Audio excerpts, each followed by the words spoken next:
Hello, Professor. This is Leslie. I just am doing my final project. Sorry it's so late. I wanted to let you know that I am in the process of moving or have just moved. And so my son and I now have a two-bedroom, one bath.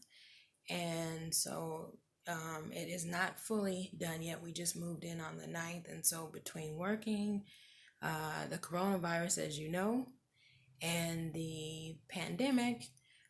And now, as of Friday the 27th, I was laid off due to the pandemic. And so I have had little to no time. But again, you are aware of that, I'm sure. It's going on everywhere. And so, with us being in Arizona, I think it was yesterday, uh, the governor, Doug Ducey, put in effect for today, starting at 5 o'clock, that we are now inside the house with very little to no outside contact unless it is absolutely necessary. So, anyway, I will get into my assignment, and sorry if you see a lot of blank walls. But like I said, I am in the process of getting everything together. So it's kind of a catch-22. I can appreciate the time off, but my pockets and financially, I really cannot. But luckily, everybody is understanding. And so here we go. So the business I choose is photography. I have loved photography for very, very long time, as I'm about to show you. Um, of course, my son, who is 10, was going to be my helper.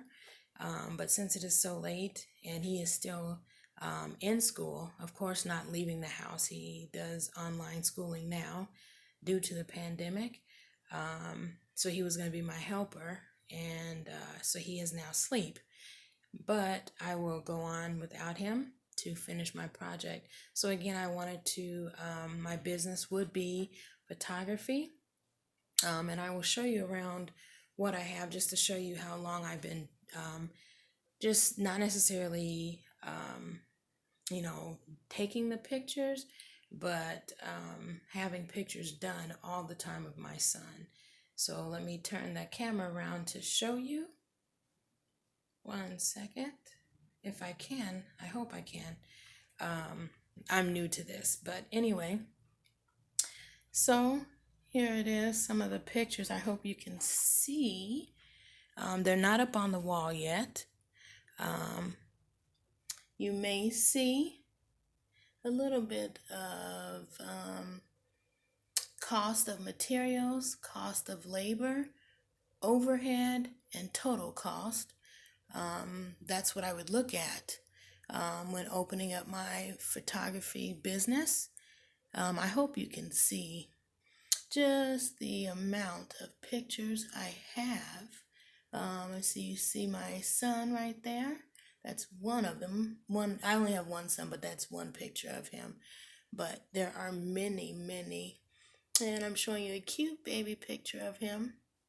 And let me go on around. Like I said, the walls are blank right now. And so yeah, this is just a few years, not all. I have tons of pictures, and so I just wanted to show you that. And I have now gotten my son into it as well. But anyway, okay, so my business, like I said, would be photography. I would offer professional photos for weddings, babies, family, and lifestyle photos. And see what factors I would have to consider or that I would address would be the laws of economics and what they mean to the portrait photography industry. I know it is very touchy with supply and demand, but the key concepts of demand and would be buyers willing and able to purchase. The supply would be sellers willing and able to sell. A shortage may be the buyer willing to buy than sellers will to sell. The surplus would be more of the sellers will to sell than buyers willing to buy. And so again, we look at things like, let me see, like Groupon.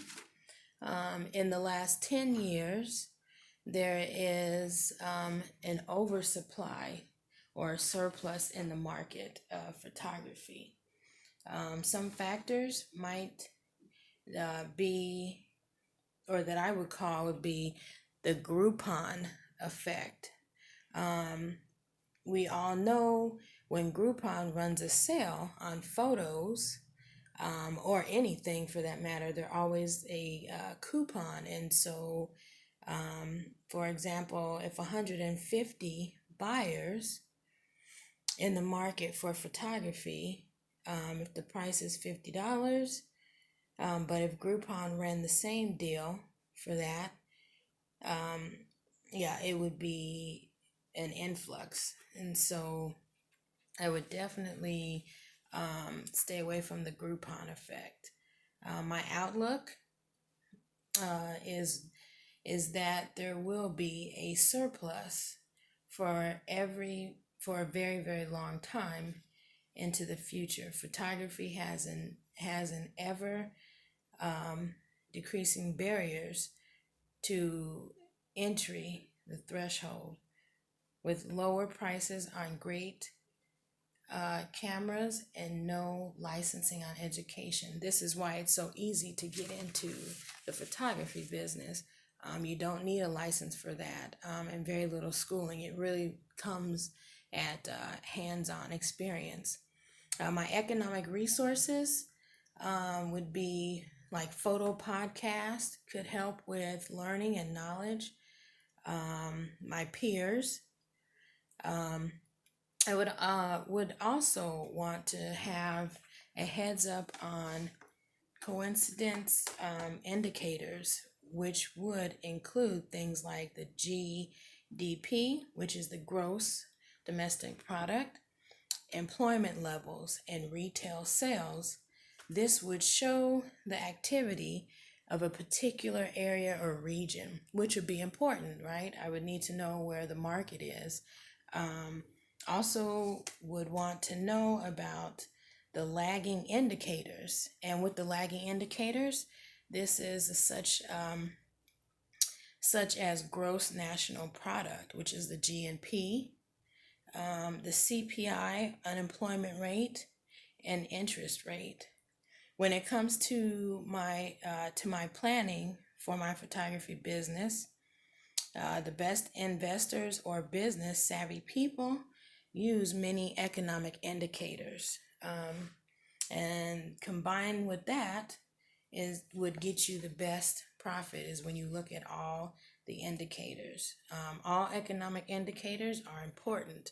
You're really measuring, when you look at the indicators, you're measuring the cost of money, spending, investments, and the overall economy. You don't want to start or open up a business and have it, not be successful. That's not why people do that, obviously. What advantages I have is schools in my area, young families, and lots of babies in my area. I have about 12 schools within an 8-mile radius. Most families in my area, according to the census, are 35 and younger. Like I said, the census statistics say majority of the households in my service area are young families, and families that have kids or babies under the age of 5. And like I said in the beginning, that it would be some of the business that I would cater to would be the families, the babies, the weddings, and lifestyle photos. I have, again, enjoyed taking this class. It is much more than math.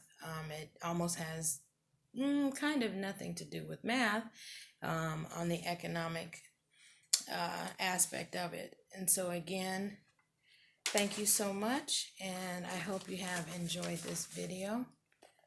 And I am now about to post. Thank you.